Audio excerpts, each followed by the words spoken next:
Together BNB is one of the weirdest things I think I've ever seen on Steam, and a perfect example of how Steam's quality assurance is just a complete joke. It's part dating simulator, part hunting sim, part open world survival horror. It's a game that really just reinforces that idea of how something can become absolutely and hopelessly lost in translation. Anything else? Developed by Korean devs Aurora Games, whose only other accolade to date has been a VR-only title called Together VR, which also has a less than stellar Steam rating. Still though, it rates higher than Together BNB, though that's not really saying much.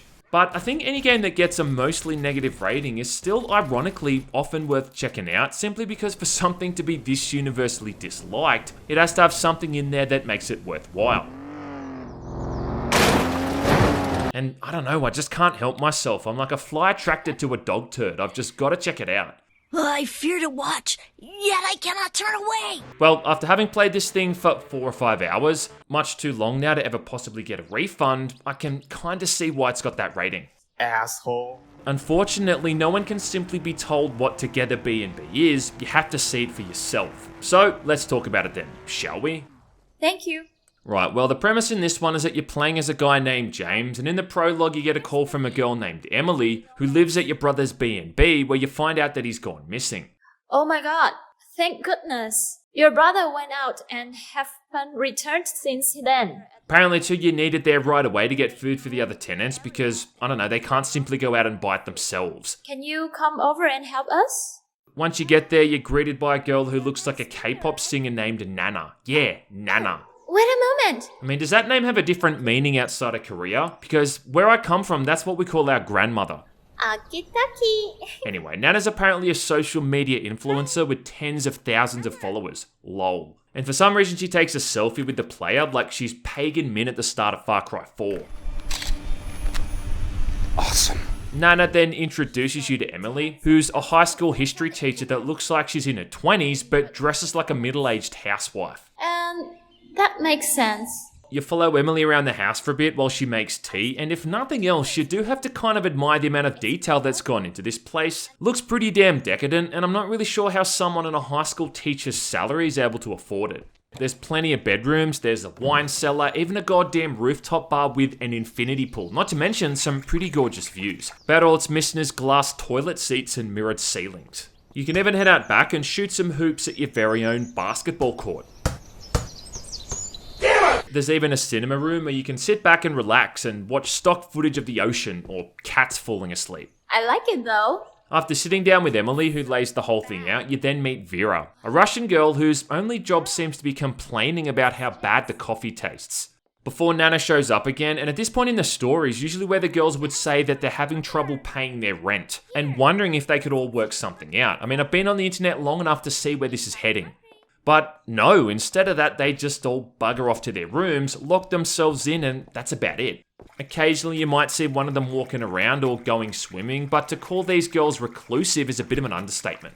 Anyway, after that you go into your brother's bedroom to start snooping around, where you find out that he's got a drawer full of sex pills and handcuffs, not to mention a pistol in his desk. You then also find a bunch of business cards and have to head off to meet the local business owners to see if they know about his whereabouts. The only problem is you've got no car, so you instead have to walk. Yeah, the 900 or so meters it is to the first store. At this point I came across a deer just standing in the middle of the road, completely minding its own business. So I did what anyone would do and I shot it. And this becomes one of the game's core mechanics because shooting animals with either your pistol or an assault rifle and then selling their remains is one of the few ways you can make money. Or you can kill them in a more non-traditional manner, death by car. Yeah, an elegant weapon for a more civilized age. Asshole. The first store you come across is a gift shop that sells a bunch of useless crap. And this also becomes pretty important because you're gonna have to eventually buy these girls gifts to get in their good graces. But we'll get into that later. Thanks. Yeah, I love to how the guy minding the store doesn't even flinch when he sees me walking in holding a goddamn handgun. Anyway, old mate behind the counter's name is Eric, and sadly, he doesn't know where your brother's gone either. So he left all the BNB stuff for you to take care? And after he walks off into the back room, just leaving this pile of expensive jewels on the counter like an idiot, you've seen all there is to do here. Next up, you go to the market, which happens to sell, I think, every single fruit and vegetable that's ever existed. I mean, this place also sells 9 different kinds of bread alone. So could someone please explain to me how these girls are running out of food when this place exists like 5 minutes down the road? The guy running the market's name is Ken, who happens to be Eric's brother. And the first thing this guy does is bring up his dad's funeral. Thanks for attending my dad's funeral last time. Yeah, way to bring the mood down. And the voice acting for all of this, in case you haven't noticed yet, is kinda terrible. I mean, look, I'm not trying to make fun of these actors because English is clearly their second language, but I mean, just on a technical level, the mixing for the dialogue is really bad. Ah, that explains. Can you get me a glass of...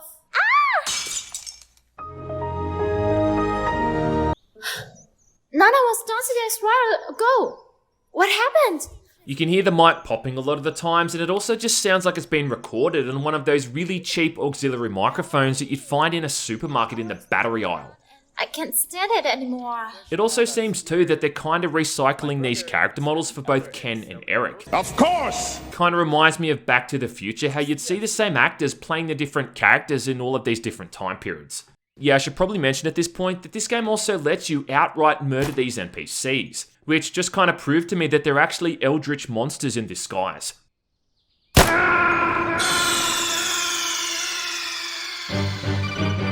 are you okay? Snake? Snake? At this point, I got a text from Nana, probably making sure I took a warm jumper with me in case it got windy outside. But about the only point of this text message, it seems, is to reinforce her status as a stage 5 clinger. But also to foreshadow that something weird's going on back at the house, as she mentioned she's been hearing weird noises at night time. Anyway, last up is the gun store, owned by another one of these brothers, with the last one being this bald douchebag named Logan, who acts like a bit of a hard ass just because he owns a gun shop full of Unreal 4 engine weapon models. No, seriously, it's like they've just pulled every single generic weapon out of the asset library they could find. I mean, what kind of gun store sells an RPG and a fucking 50 cal machine gun? The answer, the best kind. Pussy. Third time's the charm it seems though, and this guy does give you the key to your brother's safe, but more importantly, his car keys, which means no more running around. Once you're back at the house, now Emily starts texting you before accidentally pocket dialing you and then going on to profusely apologize for it by texting you again. And look man, you don't have to be no Casanova to see that the girls in this house have definitely had more than a few cups of crazy juice. At this point, after clearing out Max's safe, I figured I'd go and see what the other girls were up to, and the first one I could find was Emily, sitting in her room near the window reading a book. So I did what any red-blooded man would do. I whipped out my phone and started taking photos of her. Nana, on the other hand, like all old women, was having trouble trying to stay awake, and she must be suffering from some serious narcolepsy, because even shooting at her goddamn window with my pistol didn't even rouse her. In fact, none of the girls responded to having their bedroom windows shot out. I mean, it's kind of disappointing. The next morning, in the interest of science, I decided to see if they were actually robots and run a couple of tests. And to my surprise, you can actually shoot and kill them. Though why they let you do this, I have no idea, because it just ends in an immediate game over. I mean, it is kind of savage, but I can't stop laughing. This is the dumbest fucking game. I mean, it does seem kind of savage, but it's not that bad when you consider there's games like Grand Theft Auto that let you do the same thing on a larger scale. Don't worry. At this point in the game, though, it basically just turns into a dating sim, and you gotta start running errands for all of these girls. Emily, for instance, wants me to go off and get her some baby powder, so I'm off to do that. If you can prepare me baby powder, I'll be really grateful. But not before shooting up this goddamn kitchen. Vera also texted me right after this and then asked me to buy some tissues, and with that final text message, this unholy trinity is complete. After I play the role of an errand boy sent by grocery clerks, another visitor arrives at the house named Max, who kinda looks like an NPC from Vampire the Masquerade Bloodlines. Great. And after giving Emily her powder and Vera her tissues, Max then sends me off to find a biodetector at the far end of the map. With this thing though, you can ping animals on the screen to help out with hunting, but stupidly it doesn't show you how far away any of these blips are. I mean, that could be a couple hundred meters or a couple of kilometers. Either way though, this marks the end of the content you can play through in the current build. Across the rest of the map, there's a few other random abandoned houses, which look like they're either murder scenes, crack dens, or a combination of both. But they serve absolutely no point here outside of just being minor distractions on the horizon. So what do you do next? Well, you start giving these girls gifts to increase their favorability. You're wonderful. Thanks. You see, Eric's store sells a bunch of useless shit, and they all seem to respond the best to perfumes. I mean, you'd think different girls would have different preferences, but no, they all seem to react the same to these more expensive items. Oh, thank you. This is some serious boutique shit too, man. You're dropping thousands of dollars on perfume here. It's insane. Just to get in a girl's good graces. I mean, what is this? Real life or something? Thanks. After you get their favourability to certain levels, you can then dress them up in skimpy clothes, but more importantly, you can go wine tasting with them. Yeah, wine tasting. Is this alcohol? And then this is like a whole other minigame where you have to pick random bottles of wine off the wall and then try to get these girls plastered within 4 attempts. No, seriously, the goal is to get them blackout drunk. I can't say that with a straight face. I can't. Because each girl has different tastes though, you're really just picking them by chance and hoping for the best. I know you have been staring at my boots. Oh my god, this wine's made her psychic. When they get drunk enough, they're gonna pass out, like their soul is leaving their body or something, before they then collapse to the ground like a fucking bag of bricks. Then you gotta carry them back to their rooms while they're unconscious, by the way, and put them back on their bed to complete the mission. But let me tell you, son, a lot can happen between that wine cellar and their bedrooms. Yeah, that's right, nothing to see here, just carrying around a passed out girl in a bikini. Keep on walking, mate. Alright, just try to drink some fluids and have an aspirin, you'll be fine.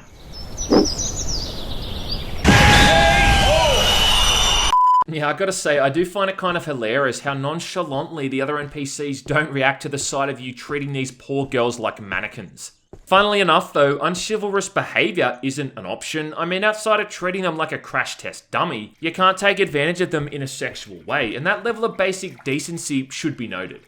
Which I know kind of sounds odd saying that in the same video where I throw them off the top floor of a building, but hey look, it didn't kill her, alright? She's still alive. She's just covered in dirt, grass, and regret.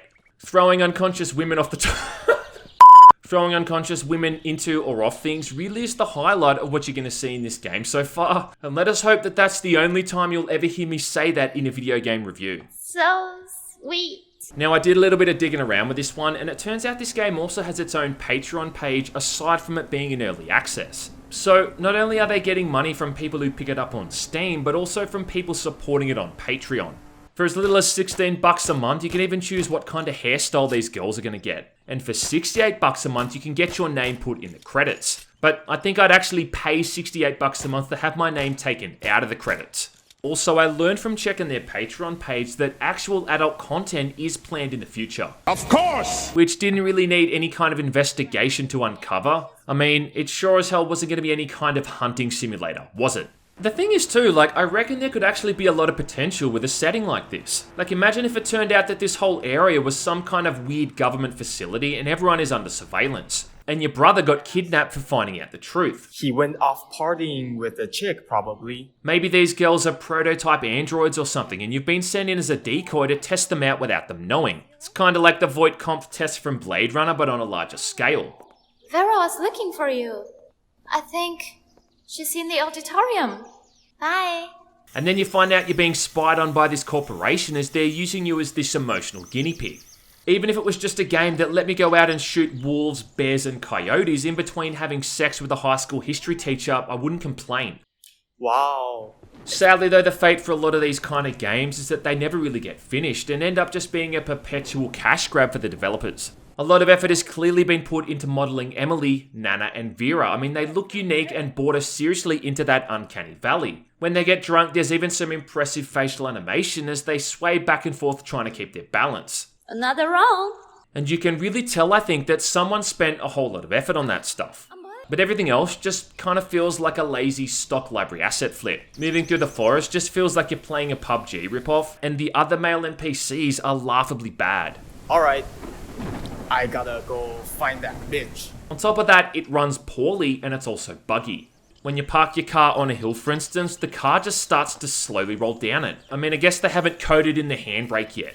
How about the fact that dead animals can be seen still blinking? You can't even load a save file from the pause menu. You gotta quit out to the main menu and then load it in from there. It's bollocks. Daddy's here to spank you. So, if you just want to run around and shoot innocent animals to get your rocks off, well, there's far more cost-effective and productive ways to do it than with Together BNB.